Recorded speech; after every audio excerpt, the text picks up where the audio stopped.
भारतर न्यायिक इतिहास रे एक नुआ मोड़ नहीं आसिबो 2027। 75 वर्षर लंबा अपेक्षा पर सुप्रीमकोर्ट को प्रथम महिला प्रधान विचारपति मिलवा जाउछि। जस्टिस बी.भी. नागरत्ना देशर प्रथम महिला प्रधान विचारपति होई पारंती। तेबे तांकर कार्यकाल मात्र 36 दिन रहिबो।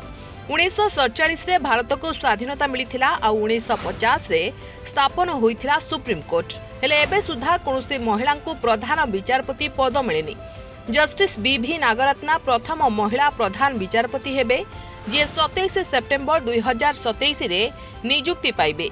एही दिन इतिहास रे रेकर्ड होई रहिजिबो। जदिओ ए उपलब्धि जस्टिस बी.भी. नागरत्नांक पई बहुत बड़ हेले तांको कार्यकाल अवधि बहुत कम रहिबो, केवल 36 दिन। तथापि देश पई ए 36 दिन बहुत खास हेबो। हेले ये सबुठारु छोट कार्यकाल नुहे। आपण जानि चकित हेबे जे जस्टिस कमल नारायण सिंह केवल 17 दिन पई सीजेआई होइथिले। सबुठारु कम दिन काम करिवार रेकर्ड तांको नारे रहिछि। जस्टिस एस राजेंद्र बाबू 29 दिन पई प्रधान विचारपति होइथिले। जस्टिस जसवंत विष्णु चंद्रचूड़ सर्वाधिक समय धरी भारतर प्रधान विचारपति होइथिले। से 7 वर्ष 139 दिन एही पदरे रहिथिले। केमिति चयन हुंती सीजेआई? सुप्रीम कोर्ट रे एक अलिखित नियम को प्रधान विचारपति चयन रे अनुसरण करा जाए। साधारणतः वरिष्ठता भित्तिरे प्रधान विचारपति को नियुक्ति दिया जाए, अर्थात विचारपति मध्यरु जहार बयस अधिक होइथाय तांकु प्रधान विचारपति पदरे नियुक्ति दिया जाइथाय। सही अनुजाई तांकर कार्यकाल स्थिर होइथाय ओ से अवसर नियंती। एही नियम आधारे जदि निया जाए तेबे 2027 रे भारत प्रथम महिला प्रधान विचारपति पाई पारे। आ एही गौरव हासिल करिवे जस्टिस बी.भी. नागरत्ना। से हेबे देशर 54तम प्रधान विचारपति। जस्टिस नागरत्ना सीजेआई हेले तांको नारे जोड़ी होई जिवो आउ दुईटी रेकर्ड। सुप्रीमकोर्टर महिला विचारपति भाबे सर्वाधिक समय धरी कार्य करिवार रेकर्ड रहिबो। प्रधान विचारपति भाबरे तांको कार्यकाल मात्र 36 दिन रहिले मध्य सुप्रीमकोर्टर जणे महिला विचारपति भाबरे कार्यकाल 6 वर्ष 2 मास रहिबो।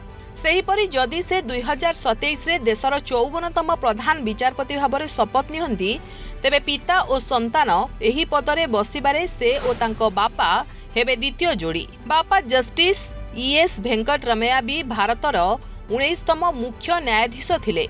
ये परिवार पई गर्व और देश पई प्रेरणा निश्चय। सुप्रीमकोर्ट प्रतिष्ठा हेबाकू 75 वर्ष हेलाणी, हेले आज जाए प्रधान विचारपति पदरे केही महिला बसी पारि नाहंती। एबे सुधा सुप्रीमकोर्ट रे 11 जण महिला विचारपति कार्य करिसंती। 1989 रे जस्टिस फातिमा बीबी सुप्रीमकोर्टर प्रथम महिला विचारपति होई रचिथिले इतिहास। तेबे से मात्र 2.5 वर्ष पई सुप्रीमकोर्ट रे विचारपति भाबे कार्य करथिले। 2024 रे जस्टिस हिमा कोहली अवसर नेबा परे सुप्रीमकोर्ट रे महिला विचारपतिक संख्या 2 को खसी जाइछि। सुप्रीमकोर्ट रे 34 जण विचारपति मध्यरे केवल 2 जण महिला विचारपति अछंती। जस्टिस बी.भी. नागरत्नांक व्यतीत जस्टिस बेला एम त्रिवेदी देशर सर्वोच्च अदालत रे विचारपति भाबरे काम करुछंती। आसंता जून 9 रे से अवसर नेबे। सेहीपरि इंडिया जस्टिस रिपोर्ट 2025 अनुजाई देशर विभिन्न हाईकोर्ट रे कार्य करुथुवा विचारपति मानक मध्यरु मात्र 14% हेउछंती महिला। ये संख्या स्पष्ट सूचाउछि कि न्यायपालिका रे महिलांक भागीदारी बहुत कम। आ आसंता किछि वर्ष मध्यरे महिला विचारपतिंक संख्या आखि दृश्य भावरे बढ़िबारे कोनोसी आशा नाही। बुधवार देशर 52तम प्रधान विचारपति भावरे शपथ नेइछंती जस्टिस भूषण रामकृष्ण गाबाई। से आसंता नवेम्बर 23 जाए दायित्व रे रहिबे। तांको कार्यकाल मात्र 6 मास रहिबो। ब्यूरो रिपोर्ट प्रमेय न्यूज 7 डिजिटल।